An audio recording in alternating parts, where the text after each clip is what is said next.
আজকে যে বৃক্ষরোপণ অভিযান, আপনারা জানেন যে মাননীয় প্রধানমন্ত্রী 25 কোটি গাছ লাগাবেন। এটাও বাংলাদেশের জন্য সাফিসিয়েন্ট না। বাংলাদেশের যে অবস্থার সৃষ্টি হয়েছে, কারা করেছে এটা? আগের সরকারগুলো যদি এই ব্যাপারে দৃষ্টি দিত তাহলে তো আজকের এই অবস্থা হতো না।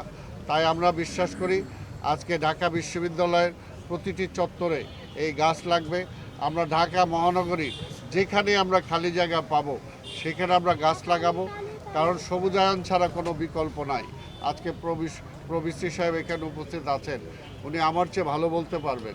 আজকে যদি জনগণ যে আমরা অসুস্থ হয়ে যাচ্ছি, শুধু আজকে আমাদের বিভিন্ন কারণে যে সমস্ত অসুখ হচ্ছে, রোগবালাই হচ্ছে, এগুলোও কিন্তু একটা কারণ যে পরিবেশকে আমরা ভালো রাখতে পারি নাই, আমাদের বায়ু দূষণ হয়ে গেছে। তাই আজ শুধু আমি নই, সবাই জানে সাদার আরেক নাম first wash detergent powder. Dhaka শহরের বায়ুতে আজকে সীসা পাওয়া যায়। আজকে ঢাকা শহরের বায়ু আজকে দূষিত হয়ে গেছে। নিশ্চয়ই আমাদের কাছে ভালো লাগে না যে সারা বিশ্বের বায়ু দূষণে অন্তত 8 থেকে 10 নম্বরের মধ্যে বাংলাদেশ অবস্থান করে, সেটা আমাদের জন্য সুখকর না।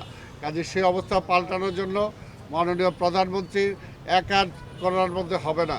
তার যারা অনুসারী আমরা যারা আছি, আমাদেরকে সবাই অন্তত চেষ্টা করতে হবে। সবাই একটা করে যদি গাছ লাগাই তাহলে কিন্তু কয়েক কোটি গাছ অন্তত একদিনে আমরা লাগাতে পারি, সেই দৃষ্টান্ত আমরা স্থাপন করতে পারি। কাজে তার অনুসারী আজকে ছাত্রদলকে বলবো যে ছাত্র রাজনীতিতে যেমনি আপনারা উল্লেখযোগ্য ভূমিকা রেখেছেন, ফ্যাসিবাদ বিরোধী আন্দোলন করতে যে অনেক ছাত্রদলের নেতারা শহীদ হয়েছে, অনেকে পঙ্গু হয়েছে। আজকে যারা শুধু বলে বেড়ায়, কিন্তু ছাত্রদলেরগুলো বলে বেড়ানো হয় না, কিন্তু আমরা জানি দীর্ঘ 17 বছরে অনেক মায়ের বুক খালি হয়েছে। তারপরেও কিন্তু ছাত্রদল আপোষ করে নাই, ছাত্রদল মাথা নত করে নাই দুর্বৃত্তদের সামনে। তাই আমরা বিশ্বাস করি আজকে দেশ গড়ার এই অবস্থায়ও ছাত্রদল আমাদের নেতা মাননীয় প্রধানমন্ত্রীর তারেক রহমানের হাতকে শক্তিশালী করবে।